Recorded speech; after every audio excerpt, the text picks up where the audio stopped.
You might wake up at 2 a.m. tonight and lie there, staring at the ceiling, convinced something is wrong with you. There isn't. But something is wrong. Just not with you. For almost the entire duration of human existence, roughly 300,000 years, the night was not dead time. It wasn't a problem to manage or avoid to sleep through. The night was alive, and your ancestors used every hour of it in ways that shaped the species you eventually became. The question is, what exactly were they doing? The answer is stranger, richer, and more human than you'd expect.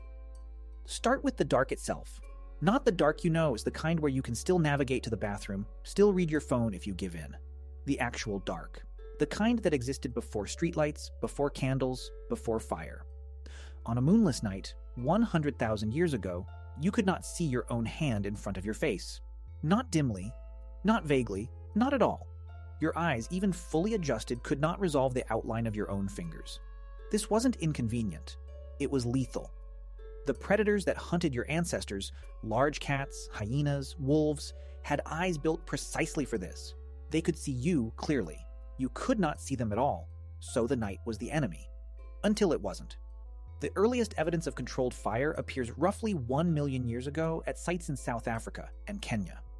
But when humans began maintaining fire consistently, around 300,000 to 400,000 years ago, something extraordinary happened. The night flipped.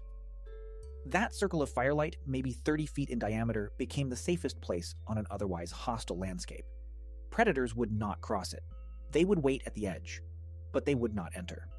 The fire wasn't just warmth, it was a perimeter.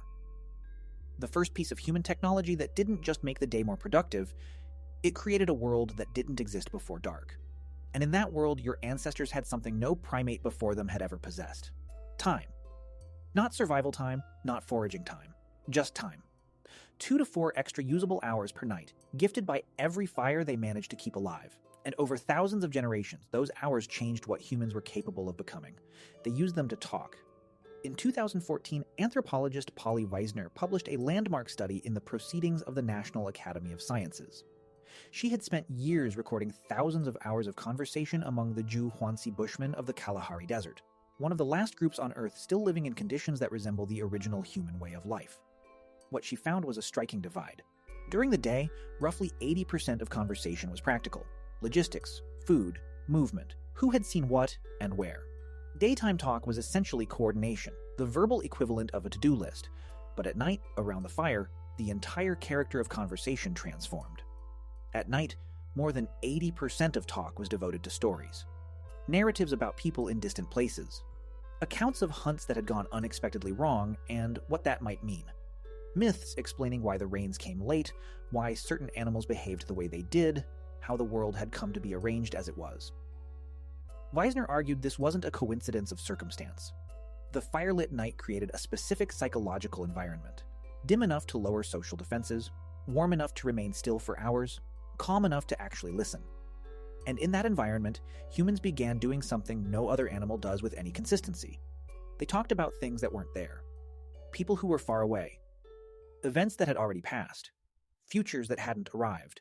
Problems that might emerge. Possibilities that didn't yet exist. Researchers call this capacity displaced reference. The ability to communicate about things removed from the immediate present. And many cognitive scientists believe it's one of the cornerstones of human intelligence as we know it. The campfire wasn't just where people stayed warm, it was where the human mind first learned to reach beyond. Conversation wasn't the only thing filling those hours, there was music. Bone flutes and percussion instruments appear in the archaeological record at roughly the same time as evidence of consistent fire use and symbolic behavior. Researchers have argued that group singing and rhythmic movement around fires served a social function that went beyond entertainment. Synchronized sound and motion trigger the release of endorphins. They produce what some scientists now call a social bonding effect. A measurable physiological response that individual conversations simply can't replicate. Your ancestors didn't sing around fires only because it felt good, though it did. They sang because it bound the group together in a way that words alone couldn't reach. Music may have been, for ancient humans, what a shared nervous system is to a single organism. A way of feeling the same thing at the same time. Of becoming temporarily, powerfully, one unit. And then they slept. Or more accurately, they slept in a way that would look deeply strange to you now. In 2001, historian A. Roger Ekirch published a study that quietly rewrote what scientists thought they knew about human sleep. He had spent 16 years excavating historical sources, diaries, court documents, prayer manuals, medical texts, ordinary letters, from medieval and early modern Europe. Document after document referenced the same thing, something no one had been specifically looking for. First sleep, second sleep. People did not sleep in a single block. They went to bed shortly after dark, slept for approximately 4 hours, woke, spent 1 to 2 hours in a conscious interval, called by some texts the watch, and then returned to sleep until dawn. This wasn't unusual. It wasn't a disorder or a regional custom. It was simply how humans slept, for centuries upon centuries, documented across cultures and continents. A 16th century French physician wrote that the interval between sleeps was the ideal time for quiet prayer. Medieval English court records describe ordinary people visiting neighbors in the night hours or simply lying still in the dark and thinking. Medical advisors of the era recommended using this window for study and reflection, when the mind was settled and the world had gone quiet. Historians had been reading these references for generations, and they kept mistranslating them. The concept of sleeping in 2 phases was so foreign to the modern mind that scholars couldn't see what was directly in front of them. They bent the language to fit their own experience. Then, science arrived and confirmed everything history had been patiently trying to say. In 1992, psychiatrist Thomas Wehr at the National Institute of Mental Health isolated a group of volunteers from artificial light for several weeks, exposing them to 14 hours of darkness each night. The kind of darkness their ancestors would have experienced before fire extended the evening. Within weeks, without instruction, without suggestion, every participant settled into the same pattern. 4 hours of sleep, 1 to 3 hours awake, then 4 more hours of sleep. Nobody told them to do this. It simply emerged as if something ancient had been waiting beneath the surface for the right conditions to reappear. But here's what stopped the research team. Wehr measured hormone levels during the wakeful interval. What he found wasn't distress. It wasn't the cortisol signature of a body fighting against insomnia. Instead, participants showed elevated prolactin, the same hormone associated with deep meditation, with the quiet that follows physical intimacy, with states of profound calm. The volunteers described this middle-of-the-night wakefulness not as frustrating or disorienting, but as peaceful, reflective, almost otherworldly. This was its own state of consciousness, a distinct one that had been named and documented for centuries, the watch, and that virtually no modern human ever reaches. And researchers believe this interval was also when ancient humans were closest to their dreams. Dream recall is sharpest immediately upon waking, and the first sleep cycle is heavily weighted toward REM, the stage where vivid dreaming occurs.